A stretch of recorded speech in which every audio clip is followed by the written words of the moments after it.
Hello again, everyone. Welcome back to the channel.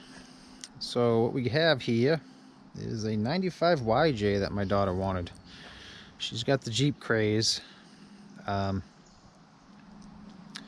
So we got this a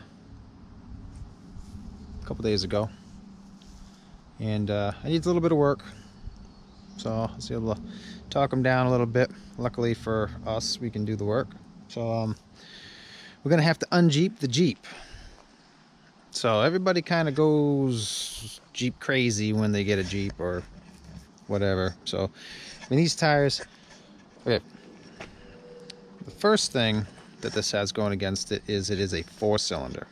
So you always have to keep that in mind when you do stuff like put 35-inch tires on it.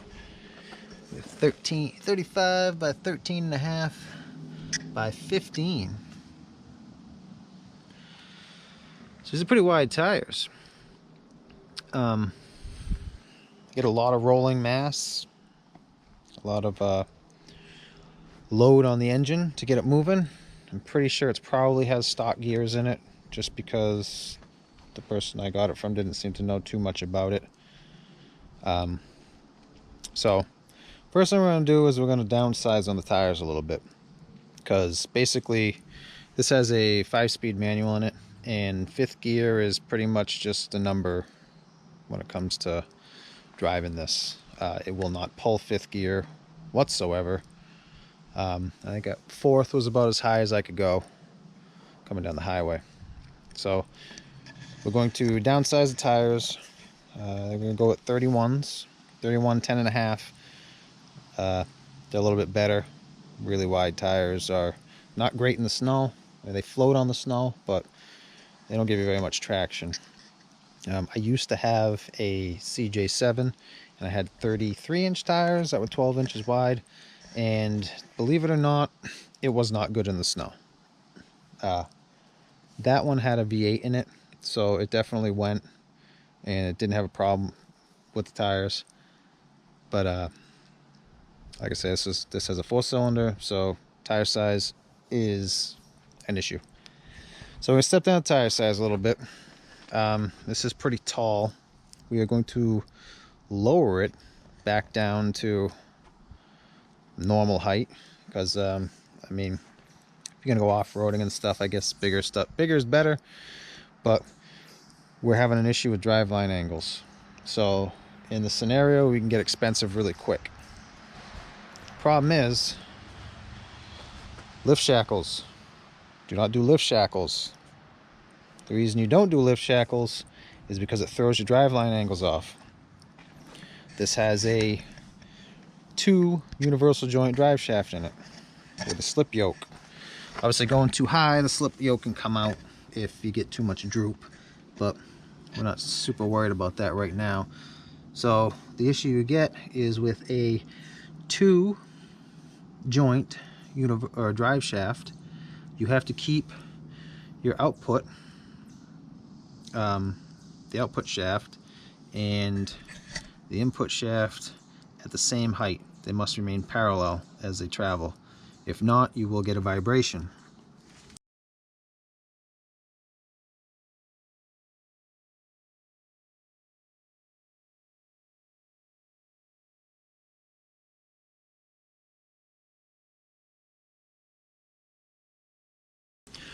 So when you put lift shackles in, what happens is you tip it down like this, and then you throw your driveline angle out.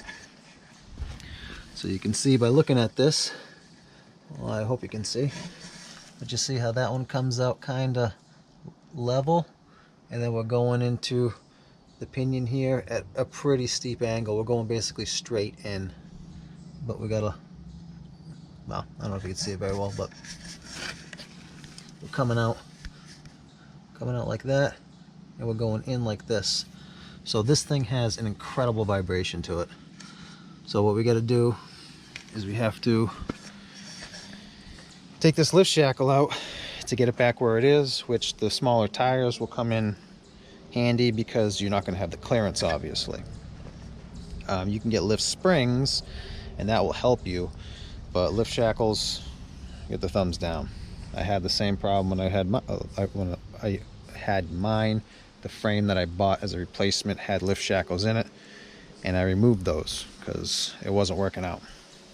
So once we take them out, it'll bring that back parallel. It'll get us back closer with the angles, because I don't believe you can have obviously a giant angle in there. I think, I want to say 15 degrees is the maximum that you can have in a 2-joint drive shaft, and I want to say 23 maybe for the double cardan drive shaft, which has that big knuckle with the 2 joints in it. See, with one of those, it's a little bit different. So you got the 2-joint knuckle, and then you actually want to go straight into the pinion. So you want the drive shaft and the pinion gear to be straight in line with a double cardan shaft where you have the 2 knuckles in the front. So it'll come out and go straight in. You actually kind of want it down a little bit, so the drive shaft is down and the pinion is like that, just a little bit, like a degree or two, because when you load it, you'll get spring wrap and it will straighten up, so it's loaded like that, and then when you let off, it kind of comes down a degree or so. You could change that with wedges that go in underneath the spring perches there, and you can fine tune it to whatever you need it to be. So we're probably gonna have to change the universal joints, because I'm guessing gonna have a bad one in there, or it just vibrates, one of the two. Another thing is we gotta do some exhaust work. Probably gonna do at least the front pipe, because someplace in the middle, the pipe's broken, so it's just very loud. So the way the pipe comes down, as the 4-cylinder, it comes down and it goes and snakes around and out. But somebody, as you can see, somebody welded the O2 sensor bung closed. So I mean, you don't get very good fuel economy when you're running on a check engine light with no oxygen sensor. So we're going to just change that whole front pipe, and we're going to patch it back in to the muffler and go from there. And then we're going to put an oxygen sensor in it, because that's not going to work the way it is. It runs rich. You can drive it like that for a while, but the problem is it's going to start running rich. You're going to start fouling plugs out, and it's just, if you got a catalytic converter, you're going to clog it up and burn it out, because you're running too rich all the time. So that's what we got to do, put an oxygen sensor in it, and probably change the spark plugs as well, because they're not, I got to imagine, as long as they've probably been driving this like that, it's more than likely going to have some pretty fouled spark plugs. I mean, it drove all right, but it was kind of sputtering. It wanted to kind of die here or there.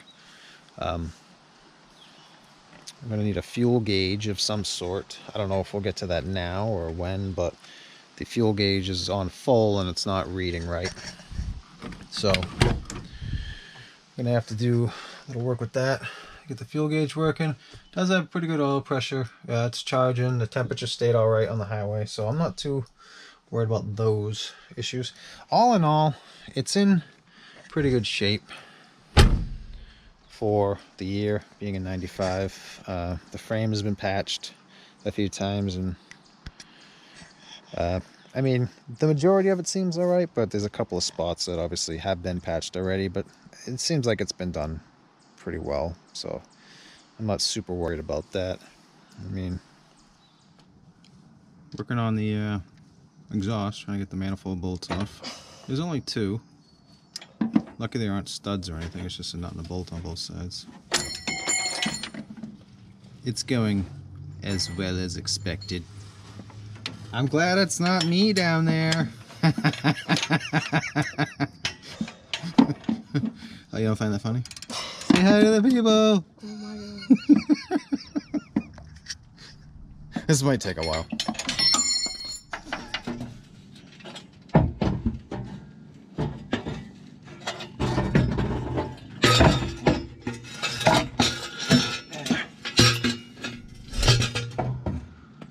There.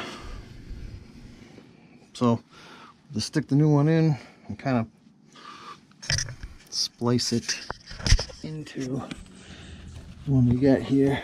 You have to cut this or figure out something. You can see where it broke right in there. Okay, go. Tell me what the problem is. Huh?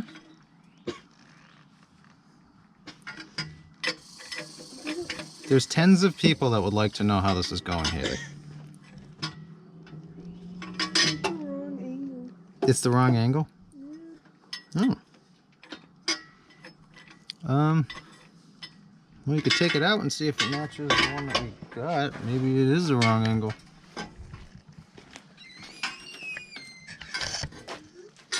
Let's see if it compares. You could be right.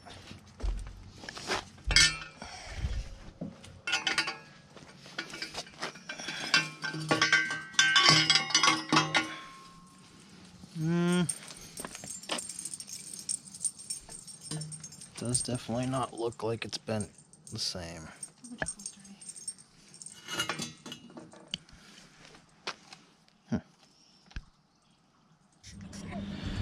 Well, so our pipe's in. And, they were all bolted up once you get the right pipe. So she went out and got the new pipe this morning. Now it's in. Just gonna put some clamps on, clamp it up.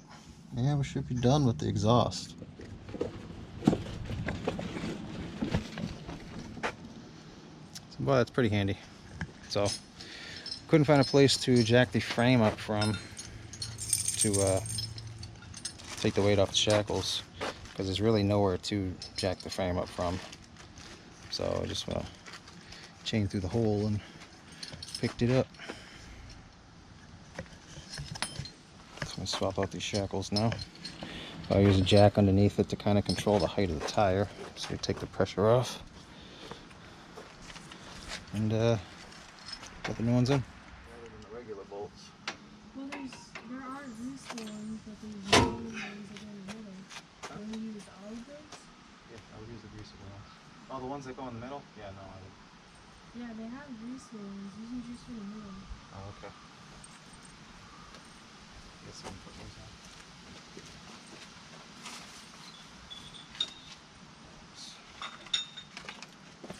Put in the box.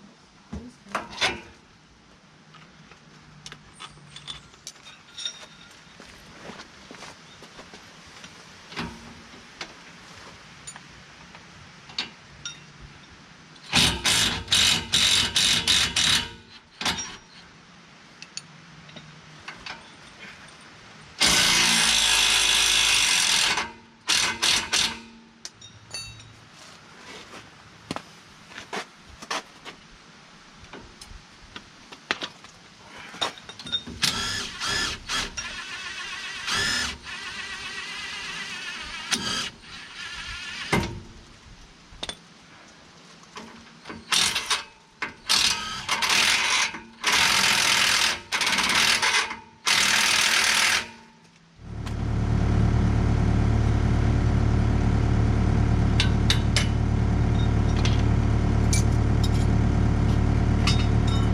Alright, so we're changing out the bushings.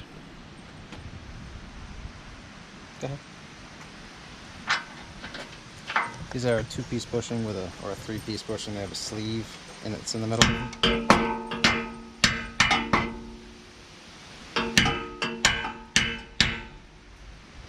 We're driving out the sleeve, and we gotta pull out the 2 rubber halves.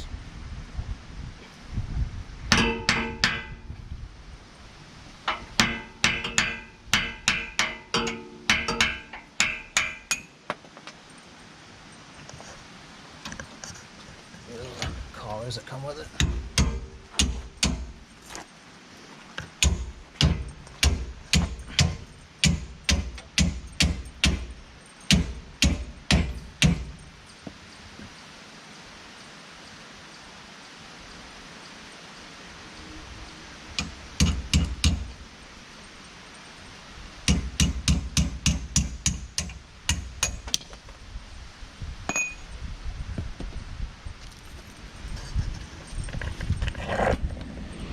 Seems like everybody's got a dog on YouTube nowadays.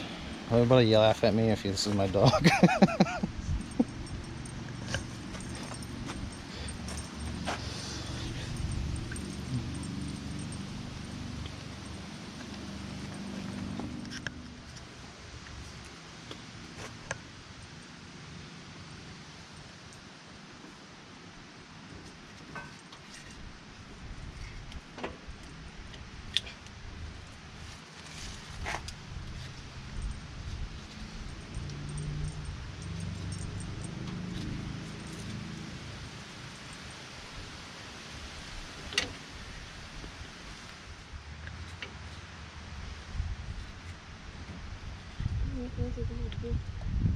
What is that?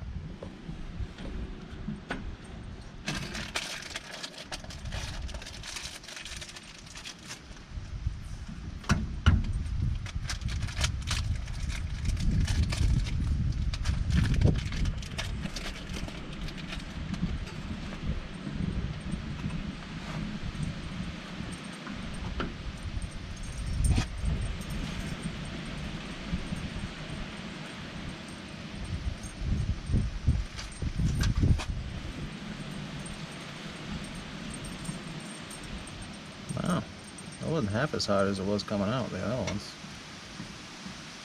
Are they supposed to be as long as the rubber part? No, probably not, because the rubber's gonna squeeze a little bit to probably keep the grease in. You wanna be careful doing that, because you don't want to mar over the ends. Why are you pushing that hard?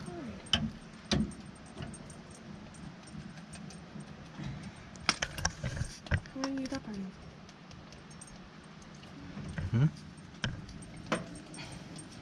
Trying to get a shot of the crazy eyes on the dog.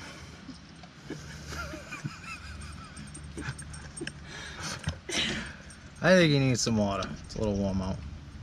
Did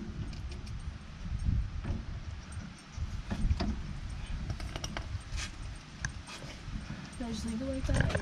Is it in? No. I have to do something. Pliers or something like that. Alright. I'm gonna have to try to center that a little bit.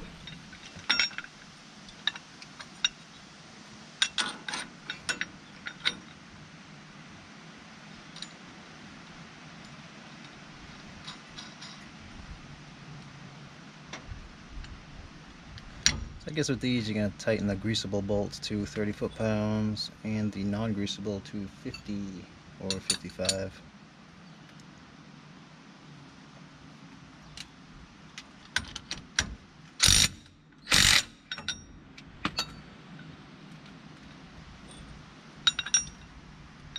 It's got to go up. Yeah. Let me just pull it out.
So we took the middle bolt to 55 and the greasable bolts to 30.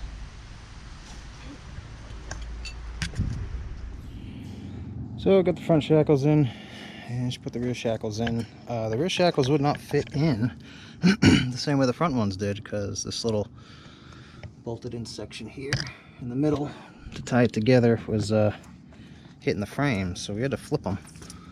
I don't know if that's supposed to be like that. Didn't really say anything in the instructions about it, but that's the only way it would go in, so that's how it went. So I got the exhaust done, spring hangers back. I don't know who had this before, but they were doing all kinds of booger welding all over the place, and I'm sort of concerned that they rotated the axle and re-welded the perches, because that pinion angle didn't really come down much, and it should be level. We'll have to see how it rides, but some people really mess things up, not knowing what they're doing. But anyway, so what's left? We gotta put the O2 sensor in, and the fuel gauge. It should be all right for a bit. So I'll work on that next.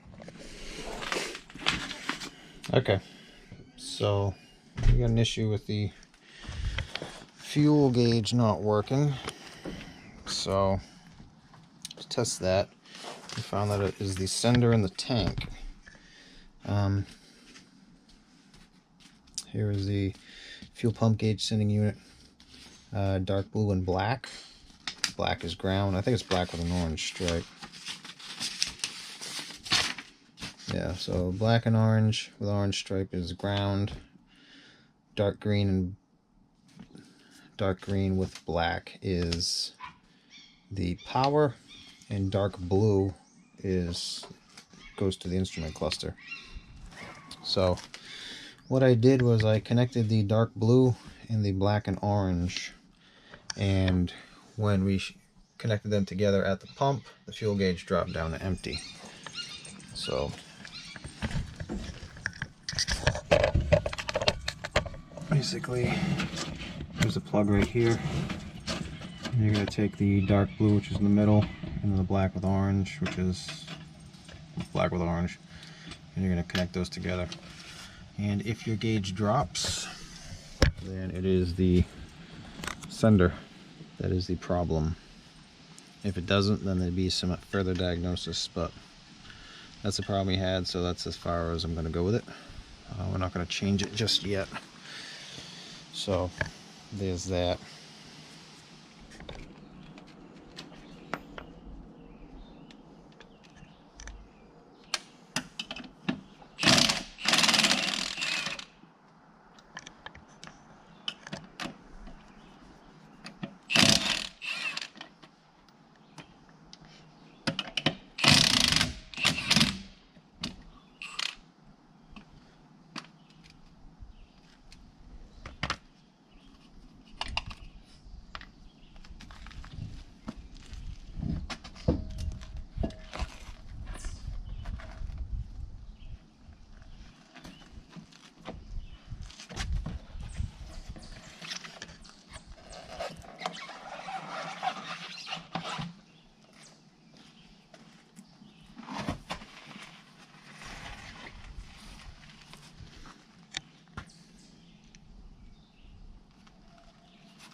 I think these tires are a little more practical for driving around.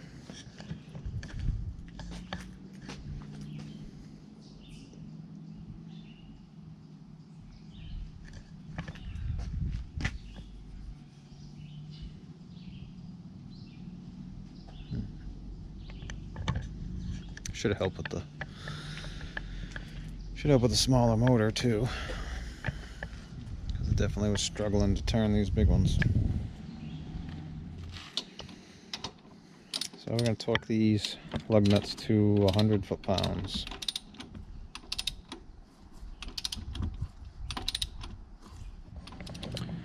Well, so that's what it looks like with the smaller tires. This is what it is. So I just got a piece of the frame that needs to be patched and should be all set. So anyway, I guess I'll leave this for this part of the video, and I'll do another video on patching the frame at a later date. But anyway, so that's our Jeep. Alright, thanks for watching.